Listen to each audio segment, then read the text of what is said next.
दोस्तों, दुनिया की सबसे बड़ी कंपनियों में से एक एप्पल अब एक बहुत बड़े बदलाव के दौर से गुजरने वाली है। 15 साल तक कंपनी को संभालने वाले सीईओ टिम कुक अपने अपने ऑफिस से हटने वाले हैं। लेकिन सवाल यह है कि इतनी बड़ी कंपनी चलाने वाले टिम कुक खुद कितने अमीर है और उनके जाने के बाद एप्पल का क्या होगा। वीडियो को आखिरी तक जरूर देखना, क्योंकि इसमें आपको पैसे, पावर और प्लानिंग तीनों की असली कहानी समझ में आएगी। अगर आप ऐसे ही फाइनेंस स्टोरीज पसंद करते हैं तो अभी लाइक, शेयर और पैसा पगलू चैनल को सब्सक्राइब कर लो। तो शुरू से समझते हैं टिम कुक किस तरीके से एम्प्लॉय से सीईओ तक पहुंचे। टिम कुक कोई फाउंडर नहीं थे स्टीव जॉब्स की तरह। उन्होंने 1998 में एप्पल ज्वाइन किया। उससे पहले वो आईबीएम और कॉम्पैक्ट में काम कर चुके थे। एप्पल में उनका काम था सप्लाई चेन और ऑपरेशन संभालना, और यहीं उन्होंने अपना नाम बनाया। फिर 2011 में जब स्टीव जॉब्स हेल्थ इशू की वजह से हटे तो टिम कुक बने एप्पल के सीईओ।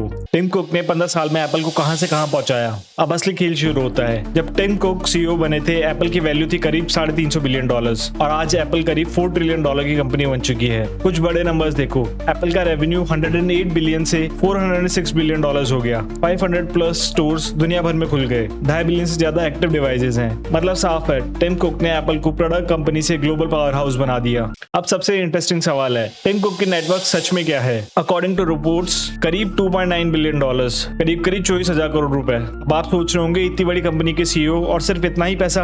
असल में उनके पास एप्पल के करीब 3 मिलियन शेयर्स हैं, लेकिन ये कंपनी का 1% से भी कम है।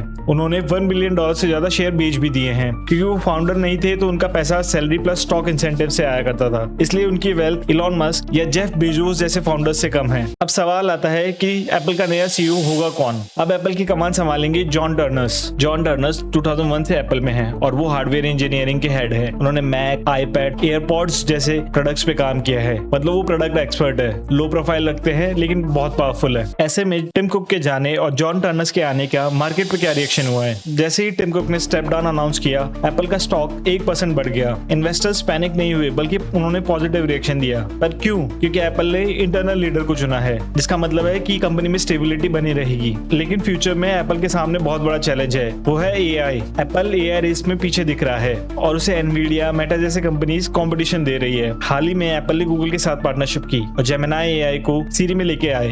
फ्यूचर डिपेंड करेगा एआई पावर्ड आईफोन्स पर, स्मार्ट वेयरेबल्स पर और फोल्डेबल डिवाइसेस पर। ऐसे में टिम कुक की लेगेसी को an end of an era कहना कोई बड़ी बात नहीं होगी। टिम कुक ने एप्पल की वैल्यू 3.6 ट्रिलियन बढ़ाई, सप्लाई चेन को वर्ल्ड क्लास बनाया, इकोसिस्टम को मजबूत किया। उन्होंने एप्पल को स्केल किया और डोमिनेट करवाया। लेकिन अब बैटन पास हो चुकी है। सवाल ये है, क्या जॉन टर्नर्स, स्टीव जॉब्स और टिम कुक की लेगेसी को आगे बढ़ा पाएंगे? क्या एप्पल एआई की रेस में कमबैक करेगा? मार्केट अभी वेट एंड वॉच मोड में है। अगर आपको ये वीडियो पसंद आया तो लाइक करो, कमेंट में बताओ क्या एप्पल फ्यूचर में नंबर 1 बना रहेगा। शेयर करो अपने दोस्तों के साथ और पैसा पगलू चैनल को सब्सक्राइब करना मत भूलना, क्योंकि हम यहाँ फाइनेंस को आसान और इंटरेस्टिंग बनाते हैं।